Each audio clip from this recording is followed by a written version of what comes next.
بتا رہا تھا کہ ماہ ذی الحجہ کے پہلے 10 دنوں میں اللہ کو زیادہ سے زیادہ یاد کرنا ہے، نیک عمل زیادہ سے زیادہ کرنا ہے، لیکن بہت سارے لوگ غفلت کرتے ہوئے شروع کے تقریباً 8 دن چھوڑ دیتے ہیں، 9ویں دن سے خصوصی تسبیح کا اہتمام کرتے ہیں۔ آپ لوگوں نے سنا ہوگا، مسجدوں میں امام صاحب بھی پڑھ کر سنائیں گے، سلام پھیرتے ہی بلند آواز سے اللہ اکبر لا الہ الا اللہ اللہ اکبر وللہ الحمد، اس طرح امام صاحب کہیں گے، پھر ساتھ میں رہنے والے مقتدی حضرات سب مل کر کورس کے ساتھ پھر اس کو دہراتے رہیں گے۔ اس طرح کہیں 1 مرتبہ، کہیں 3 مرتبہ، کہیں 5 مرتبہ کرتے رہتے ہیں۔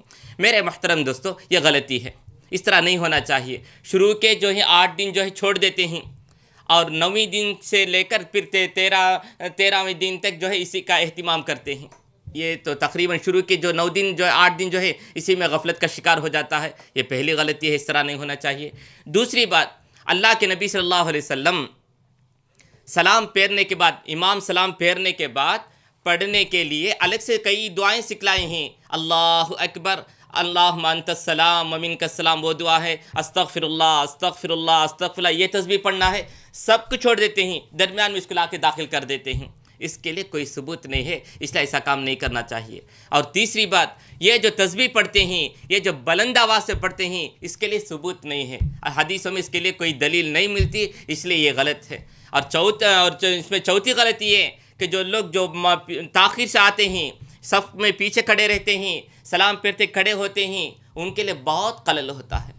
اس لیے بلند آواز سے پڑھنے کے بجائے عام طور پر سلام پھیرنے کے بعد کی جو تسبیحات ہیں، اللہ اکبر، استغفر اللہ استغفر اللہ استغفر اللہ، اللہم انت السلام ومنک السلام، تبارکت یا ذا الجلال والاکرام، لا الہ الا اللہ وحدہ لا شریک لہ، لہ الملک ولہ الحمد وہو علی کل شیء قدیر، اللہم لا مانع لما اعطیت ولا معطی لما منعت ولا ينفع ذا الجد منک الجد، رب قنی عذابک یوم تبعث عبادک۔ اس طرح کی جو دعائیں ہیں، یہ دعا پڑھنے کے بعد، آیت الکرسی پڑھنے کے بعد، 30 پر 3 مرتبہ سبحان اللہ پڑھنے کے بعد، اور 33 مرتبہ الحمدللہ کہنے کے بعد، اور 34 مرتبہ اللہ اکبر کہنے کے بعد، اس کے بعد آپ دعاؤں میں لگ جائیے۔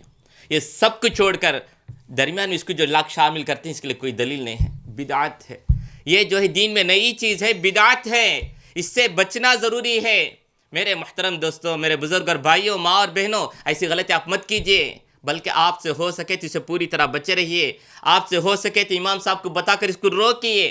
اور اس کے علاوہ اس سے سب سے بڑی بات یہ، وہ جو کلمات کہتے ہیں وہ اللہ کے نبی سے ثابت نہیں۔